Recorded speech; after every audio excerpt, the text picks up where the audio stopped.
उनसे जबरदस्ती यह कहना कि जय श्री राम के नारे लगाओ, ये बिल्कुल अमानवीय है, ये बिल्कुल गलत है। मेरी गाड़ी को अगर रिपेयर कराने के लिए हिंदू या मुसलमान का चुनाव करना पड़े तो मैं ज्यादातर मुसलमान का चुनाव करूंगा, क्योंकि वो अच्छे से सेवाएं दे रहे हैं। नमस्कार, स्वागत है आप सभी का हिंदुस्तान 24 पर और मैं आप सबके साथ विपिन चौधरी। आने वाले समय में क्या हिंदुओं और मुस्लिमों के बीच में इतनी गहरी दरार पड़ जाएगी कि हिंदुओं के बाजार अलग लगेंगे और मुस्लिमों के बाजार अलग लगेंगे? हिंदू मुस्लिम के काम नहीं आएगा और मुस्लिम हिंदू के काम नहीं आएगा।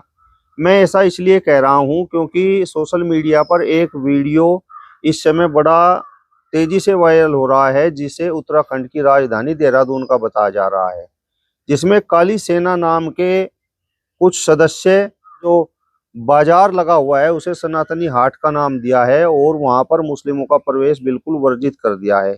एक दो जो मुस्लिम वहां पर दिखाई दे रहे हैं, दुकानदार हैं, अपनी दुकान उन्होंने लगा रखी है, उनसे जय श्री राम के नारे भी वो लोग बुलवा रहे हैं। अब ऐसे लोगों को इस प्रकार के कार्य करने की इजाजत आखिर किसने दी है? आज इस बड़े ही महत्वपूर्ण विषय पर बातचीत करने के लिए हमारे साथ महंत आनंद स्वामी जी मौजूद हैं। महाराज जी, बहुत बहुत स्वागत है आपका हिंदुस्तान 24 पर। आपका भी मंदिर में बहुत बहुत स्वागत है प्रियवर। महाराज जी, क्या आपको लगता है कि आने वाला समय ऐसा आने वाला है कि मुस्लिमों के अलग बाजार होंगे, हिंदुओं के अलग बाजार होंगे, मुस्लिम हिंदू के काम नहीं आएगा, हिंदू मुस्लिम के काम नहीं आएगा, ये दरार इतनी बड़ी हो जाएगी? ऐसा है कि आदमी की क्वालिटी पर डिपेंड करता है कि वो किस तरह की क्वालिटी अपने अंदर पैदा करता है। एक आदमी के अंदर अगर क्वालिटी बहुत ज्यादा है तो दूसरे आदमी को उसके पास जाना पड़ेगा, ये देखे बगैर, ये सोचे बगैर कि ये हिंदू है या मुसलमान है। अगर हिंदू कोई अच्छा काम नहीं कर रहा, मुसलमान अच्छी सेवा दे रहा है, तो मुसलमान से सेवा लेनी पड़ेगी, हर हाल में लेनी पड़ेगी, इसको आप बदल नहीं सकते, ये स्वीकार्य बात है। अब रहा सवाल बाजार का। अगर कोई बाजार इस तरह से लगाया जा रहा है, कोई मुस्लिम बाजार लगा रहे हैं और उस पर उन्होंने स्पष्ट रूप से लिखा है कि ये मुस्लिम बाजार है, यहां पर इस्लाम से रिलेटेड चीजें बिकेंगी, बताई जाएंगी, समझाई जाएंगी, तो वहां पर अगर मुस्लिम ये कहते हैं कि यहां पर हिंदू ना आए तो हिंदुओं को वहां नहीं जाना चाहिए, क्योंकि वो उन्होंने अपनी धर्म संस्कृति के प्रचार प्रसार के लिए लगाई है चीजें। अगर आप जा रहे हैं तो आप उपद्रवी हैं। अगर हिंदू वहां जा रहा है, उपद्रवी है, वो लगा सकता है भाई, वो इस देश का नागरिक है, उसके राइट्स हैं, उसके अधिकार हैं, अपने स्थान पर अपने धर्म संस्कृति के प्रचार के लिए वो लगा सकता है। ठीक ऐसे ही यहां पर अगर हिंदू बाजार कोई लगा रहा है, सनातन बाजार लगा रहा है, और सनातन बाजार में उन्होंने सनातन के प्रचार प्रसार के लिए काम करना है, या फिर सनातन से रिलेटेड चीजों को बेचना है, या फिर केवल सनातनी लोगों को बुलाना है, ये उनकी मर्जी है।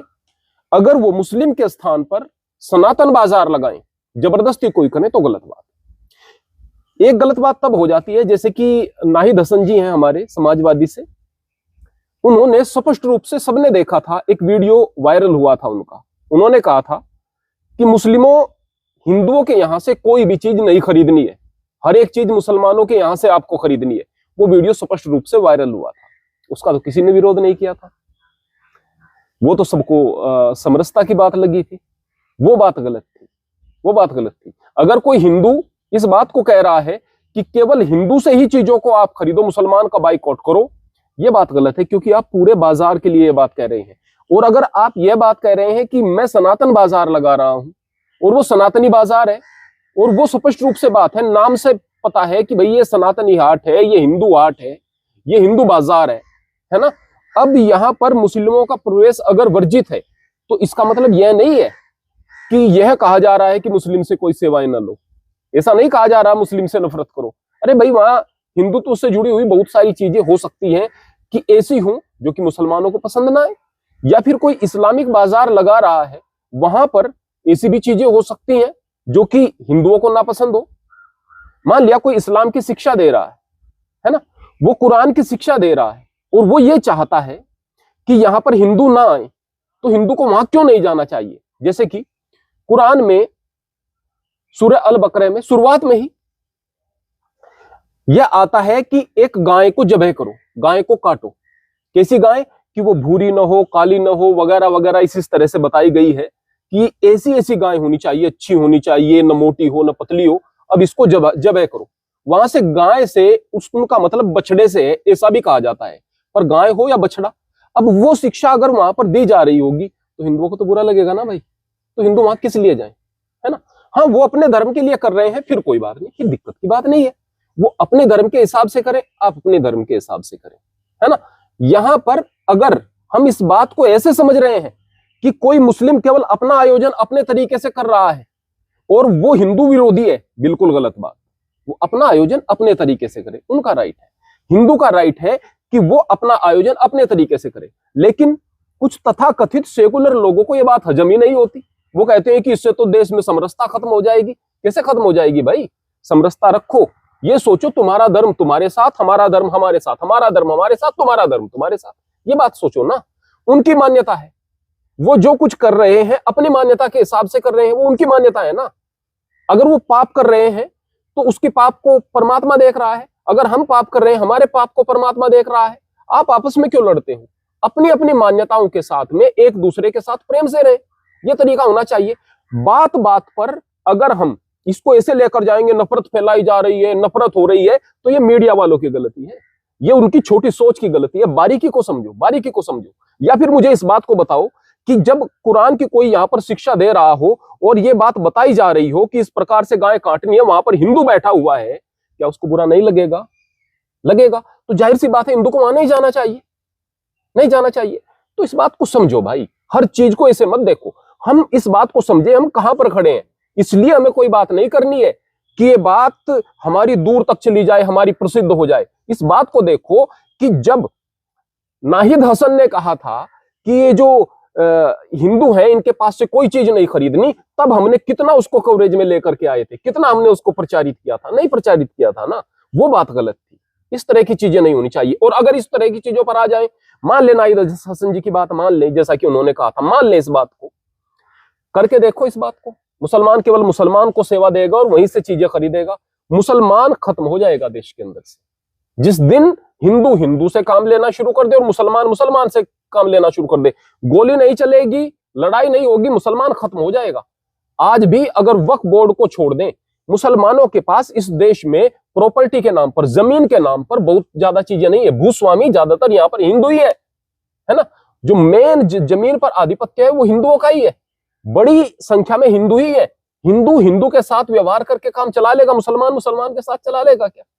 तो इन बातों को गहराई से समझो भाई, और समझ करके केवल इस बात पर आओ कि आदमी अपने अपने धर्म की मान्यताओं के अनुसार कार्य करने के लिए स्वतंत्र रहे और उनके कार्यों में दखलंदाजी कोई व्यक्ति न करे, न उस स्थान पर जाए जहां कोई व्यक्तिगत आयोजन कर रहे हैं, व्यक्तिगत बाजार बना रहे हैं, व्यक्तिगत उत्सव कर रहे हैं, व्यक्तिगत जलसा कर रहे हैं। न कोई यहां पर आए जब व्यक्तिगत कोई कथा कर रहा है, व्यक्तिगत कोई शिक्षा दे रहा है अपने धर्म की, व्यक्तिगत बाजार लगा रहा है। भाई कुंभ में मुसलमान का जाना वर्जित है, तो मुसलमान ये थोड़े है कि मुसलमान मर जाएगा उससे, या कुंभ के ये जो जितने दिन है इतने दिन कुंभ में न जाने से मुसलमान की कोई हानि हो जाएगी, न जाए, अच्छा ही है उससे। तो इन चीजों को समझना चाहिए। हम इन चीजों को ऐसे दिखाते हैं कि देखो भाई ये विभेद की बात हो रही है, विभेद की बात नहीं है, इससे समरसता आएगी। अगर आप ज्यादा इस तरह के आयोजनों में जो व्यक्तिगत आयोजन है घुसने की कोशिश करोगे तो इससे नफरतें बढ़ सकती हैं। और जिस तरीके से उस बाजार में अगर एक दो मुस्लिम वहां पर मौजूद भी था, तो वो जो काली सेना के लोग हैं वो पूछ रहे थे कि क्या तू मुल्ला है, और जब उन्होंने पता चल गया कि हाँ भाई ये मुसलमान है, तो उससे बोला कि भाई बोलो जय श्री राम, बोलो जय श्री राम। तो मजबूरी में उस व्यक्ति ने, बेचारे ने जय श्री राम बोलना पड़ा। अगर वहां पर हिंदुओं का आयोजन था, हिंदुओं का बाजार था, वहां पर मुसलमान को दुकान नहीं लगानी चाहिए थी। और अगर वहां पर दुकान लगाई है और इस चीज को हिंदुओं ने देखा है, तो उससे स्पष्ट रूप से प्रेम से कहना चाहिए था कि भाई अपनी दुकान को यहां से ले जाओ। उनसे जबरदस्ती यह कहना कि जय श्री राम के नारे लगाओ, ये बिल्कुल अमानवीय है, ये बिल्कुल गलत है। जय श्री राम का नारा अच्छा है, लगाना चाहिए मुसलमानों को भी। जो मुसलमान है उनके भी पूर्वज थे राम, उनके दादा परदादा हिंदू थे, फिर आगे देखें तो राम से जुड़े हुए हैं। लेकिन अगर उनकी मर्जी नहीं है तो आप उनसे जबरदस्ती अगर जय श्री राम के नारे लगाएंगे और अगर वो फिर नहीं लगाएंगे, उनके साथ प्रताड़ना देने की कोशिश करेंगे, तो यह बात बिल्कुल अमानवीय है, बिल्कुल गलत है, ऐसा नहीं होना चाहिए। क्या इन बातों से विभेद पैदा नहीं होता? जी हाँ, 100% विभेद पैदा होगा। लेकिन इस बात को भी सोचना चाहिए इस विभेद की शुरुआत कहां से हुई। इस विभेद की शुरुआत तब होती है जब हम व्यक्तिगत आयोजनों में घुसने का प्रयास करते हैं, तब होती है। कई बार ऐसा होता है, जैसे कि मैं कहूंगा कि बहुत सारी सेवाएं हमारी इस तरह की होती हैं जो व्यक्तिगत धार्मिक सेवाएं होती हैं। अगर मुसलमान वहां पर घुस रहे हैं व्यक्तिगत धार्मिक सेवाओं के अंदर, मैं बहुत सारी चीजों का नाम लूंगा तो उससे गलत संदेश जाएगा, लेकिन जो बिल्कुल व्यक्तिगत धार्मिक सेवाओं के अंदर मुसलमान घुस रहे हैं और वहां पर सेवाएं दे रहे हैं, कल पता चलता है कि धार्मिक आयोजन हमारा खंडित हो गया, ये इस तरह की चीजें हो गई, बन गई ना नफरतें। अरे 10 प्रकार के काम है जो कि यहाँ पर आप लोग कर सकते हैं, सेवाएं देनी है तो इतने सारे काम है। मेरे घर में अगर पेंट करने के लिए कोई हिंदू और मुसलमान में से मुझे चुनाव करना पड़े तो मैं मुसलमान का चुनाव करूंगा। मेरी गाड़ी को अगर रिपेयर कराने के लिए हिंदू या मुसलमान का चुनाव करना पड़े तो मैं ज्यादातर मुसलमान का चुनाव करूंगा, क्योंकि वो अच्छे से सेवाएं दे रहे हैं। ऐसा नहीं हिंदू नहीं दे रहे, कम है, मुसलमान ज्यादा है। अगर मुझे यहाँ पर अपना फैब्रिकेशन का काम कराना है, हालांकि मैं खुद करता हूँ, अपनी वेल्डिंग वगैरह का काम मैं खुद करता हूँ, लेकिन अगर कराना पड़े तो मैं मुसलमान को प्राथमिकता दूंगा। अच्छे से करता है, श्रद्धा से करता है, मन लगा करके करता है। 10 प्रकार की सेवाएं मुसलमान से ले रहे हैं। मैं अगर कोई ऐसा सामान खरीदने के लिए जाता हूं जो कि मुझे जिसकी जरूरत है और मुझे वो सस्ता और बढ़िया मुसलमान के पास से मिल रहा है, तो मैं तो मुसलमान के पास से लूंगा। मैं तो बाजार में जाऊंगा, मैं तो स्वतंत्र हूं। बोले कि नहीं अपने भाई से लेना चाहिए, उस भाई को ये भी तो समझना चाहिए ना कि भाई मुझे अच्छी चीज को बेचना है, मुझे भ्रष्टाचार से बचना है, मुझे अच्छी सेवा देनी है, ये तो सोचना चाहिए। जब वो सेवा नहीं दे पा रहा, जब उसके अंदर भ्रष्टाचार है, जब वो अच्छी चीज नहीं दे रहा, तो कहां का भाई हुआ? भाई भाई तो वो हुआ जो कि आपको अच्छी सेवाएं दे रहा है, जो कि आपके लिए हर वक्त ये भी पूछ रहा है सेवा देने के बाद दोबारा जरूरत पड़ेगी तो मैं जिम्मेदार हूं अपने काम किए हुए काम के लिए और दोबारा फिर मुझे सेवा का अवसर देना, विनम्रता भी है। तो इस बात को इस तरीके से समझो, बात को सीधा सीधा यदि हम समझेंगे और बात के मूल में जाएंगे तो हमें चीजों का पता चलेगा। ऊपर ऊपर से देखेंगे तो चीजों का पता नहीं चलेगा। महाराज जी, मेरा सवाल आपसे ये है कि मतलब जिस तरीके से आपने कहा कि भाई वो सनातनी बाजार है, तो वहां पर तो जो लोग वहां पर घूम रहे हैं काली सेना के लोग, वो ये बात स्पष्ट तौर पर कह रहे हैं और वो वीडियो में सुना भी जा सकता है कि अब से ये बाजार सनातनी हाट कहलाएगा। यानी इससे पहले वहां पर मुस्लिम और हिंदू दोनों ही वहां पर दुकानें लगा रहे थे। अगर कोई चीज ऐसी है जो कि वास्तव में एक साथ चल रही है और उसको आप जबरदस्ती बदलने का प्रयास कर रहे हैं तो वो बात गलत है, उस बात का हम विरोध करते हैं। अगर एक बाजार नए तरीके से चल रहा है, एक चीज नए तरीके से चल रही है और आप उसे अपने मकसद विशेष या कम्युनिटी विशेष के लिए अपने स्थान पर बनाना चाहते हैं तो सही है।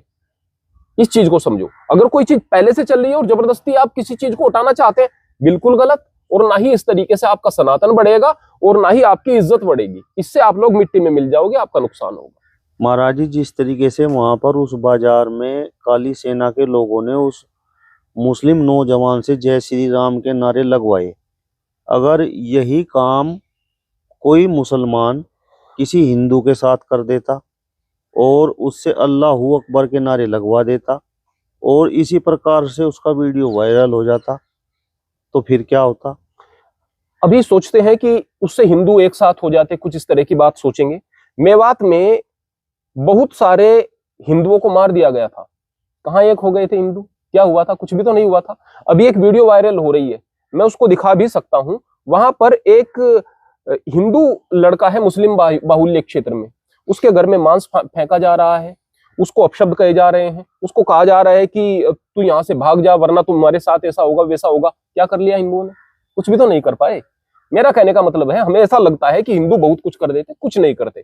बांग्लादेश में हिंदुओं के साथ में क्या नहीं हुआ? छोटी छोटी बच्चियों को उठाया गया, बलात्कार हुए हैं। अगर बात करें इस बात की कि ऐसे हिंदू कहाँ करता है, बांग्लादेश की स्थिति को देखो आप। वहां पर बच्चियों को उठाया गया, बाकायदा वीडियो बनाई जा रही है, गाड़ी में ले जा रहा है। कितनी 10-11 साल की बच्चियां हैं, उनके साथ 7-8 लोग बलात्कार कर रहे हैं, उनको मारा जा रहा है। क्या कसूर है? इसलिए कि हिंदू है। क्या कर लिया हिंदुओं ने? क्या कर लिया हिंदुओं ने? मेरा कहने का मतलब है, कुछ नहीं करते भाई, कुछ नहीं करते। आपको ऐसा लगता है हंगामा हो जाता, कुछ हंगामा नहीं हो जाता। हकीकत की बात क्या होती है कि आग लगाने वाले आग लगा देते हैं। एक जगह खड़े होकर जहां आप हिंदू बाहुल्य हैं, बहुत सारे नारे लगा सकते हैं। जहां पर फिर इक्का दुक्का हिंदू है, वो कटेगा, वो फटेगा और आप कुछ नहीं कर पाएंगे, कुछ नहीं होगा। इसीलिए शांति से रहो। हकीकत की बात यह है कि इस देश में आप लोग करोड़ों की तादाद में थे और बाहर से कुछ हजार लोग आए थे आक्रांता, और आप लोगों की माँ बहन एक करके गए थे। आप लोग कुछ नहीं कर पाए थे। कुछ नहीं होगा, कुछ भी नहीं कर पाएगा हिंदू, हकीकत की बात है, कुछ नहीं कर पाएगा। और ये बात बुरी लगेगी बहुत सारे लोगों को। मूल बात क्या है प्रियवर, आप इतिहास को जानो, देखो कैसे आते थे 2-2,500 लोग आकर सीधे आपकी धन संपदा पर, वैभव पर, आपकी इज्जत पर हमला कैसे कर देते थे। इस बात को समझो ना। तो मूल बात यह है कि शांति से रहोगे तो सबका भला है, शांति से नहीं रहोगे तो सबका नुकसान है। प्रेम से रहो, एक दूसरे के काम में बाधा मत बनो।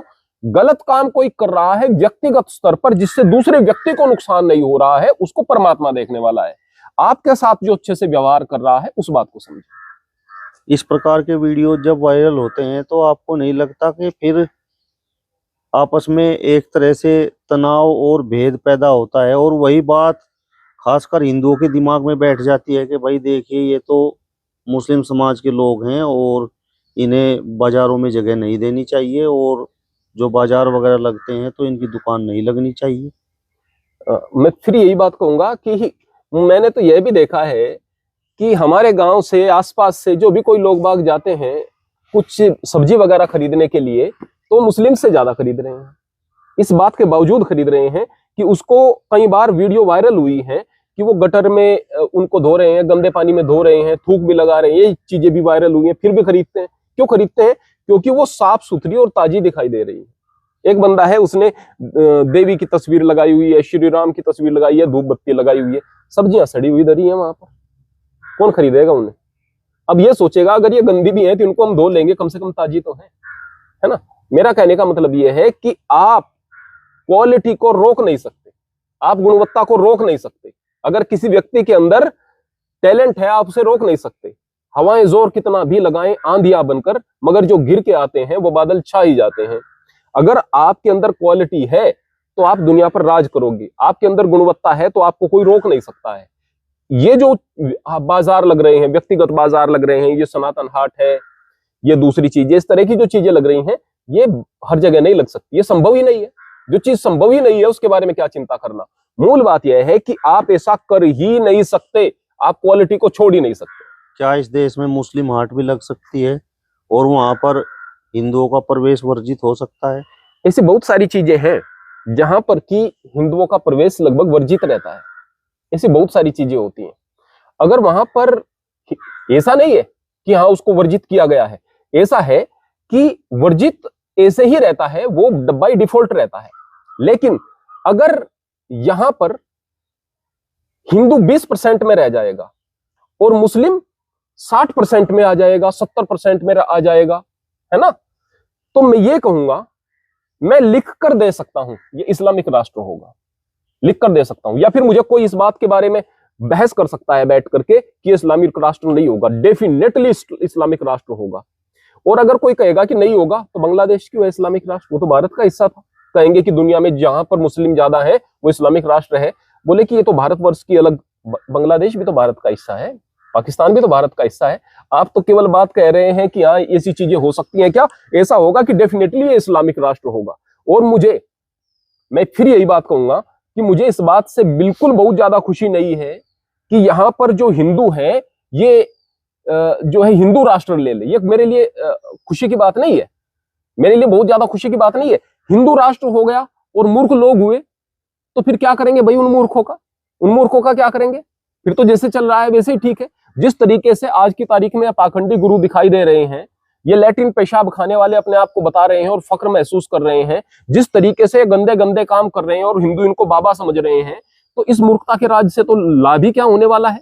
ठीक ऐसे ही मैं बात करूंगा कि यदि इस देश में इस्लामिक राष्ट्र आ जाएगा तो हिंदुओं के राइट्स कहां होंगे? जैसे पाकिस्तान से वीडियो दिखती हैं कि ये जो हिंदू हैं, ये हिंदू, इनके बाल कोई मुस्लिम नहीं काटेगा, बाल तक उनके नहीं काटे जा रहे हैं, इनको अलग थलग डाल दिया गया है। उनके जो व्लॉग्स बनाए जा रहे हैं, देखा जा रहा है कि भाई वो व्लॉग्स में जितने भी उनके बन रहे हैं बड़े गरीब सी, बड़ी खराब सी हालत में दिखाई दे रहे हैं।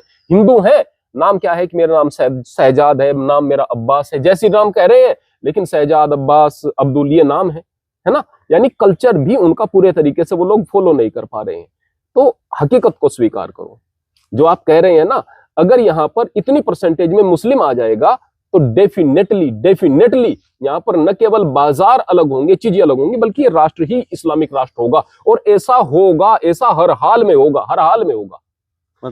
जी, मेरा कहने का मतलब ये है कि ऐसा नहीं कि हो जाएंगे तो होगा, ऐसा है कि आने वाले समय में हिंदू समाप्त भी होगा, कम भी होगा, मुस्लिम ज्यादा भी होंगे, और ये देश इस्लामिक राष्ट्र होगा भी। मतलब ये बात आप भी स्वीकार करते हैं कि वर्तमान समय में देश में हिंदुओं की संख्या ज्यादा है और मुस्लिमों की कम है। तो हिंदुओं की संख्या ज्यादा है तो इसलिए वहां पर सनातनी हाट लग रहे हैं, मुस्लिमों का प्रवेश वर्जित कर दिया गया है। यानी हिंदुओं की संख्या ज्यादा होने की वजह से मुस्लिमों को दबाया जा रहा है। ऐसा है कि फिलहाल हिंदुओं की और मुस्लिम की संख्या इस देश के अंदर लगभग बराबर है, लगभग बराबर है ना। फिर कहेंगे कि हाँ भाई ये बराबर किस तरह से है। अगर आप यहाँ पर देखेंगे कि जो अयंगर है वो अपने आप को हिंदू नहीं मान रहे, हिंदू संस्कृति, लिंगायत है अलग धर्म के बारे में मांग कर रहा है। बहुत सारे दलित हैं जो कि अपने आप को यह कह रहे हैं कि भाई हम तो हिंदू धर्म से अलग है, और हिंदू धर्म को गाली दे रहे हैं। मुसलमान नहीं दे रहे, वो दलित गाली दे रहे हैं। ये जो हिंदू धर्म से नफरत कर रहे हैं लोग, इनको हटा दीजिएगा। जितने हिंदू शेष बचते हैं उतने में हिंदू और मुसलमान बराबर हैं।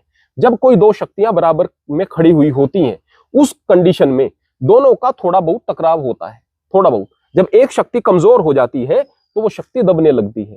तो हिंदू, अब मैं कहूंगा कि हिंदू घट क्यों जाएगा, समाप्त क्यों हो जाएगा, इसलिए कि मुसलमान समाप्त कर देंगे? नहीं, हिंदू श्रीमद् भगवद गीता को सुनता नहीं है, पढ़ता नहीं है, जानता नहीं है। हिंदू उपनिषद को पढ़ता नहीं है, सुनता नहीं है, जानता नहीं है। हिंदू अपने रिचुअल्स को फॉलो करता नहीं है, समझता नहीं है, जानता नहीं है। हिंदू लड़ता है, केवल हिंदू हिंदू करके लड़ता है ना।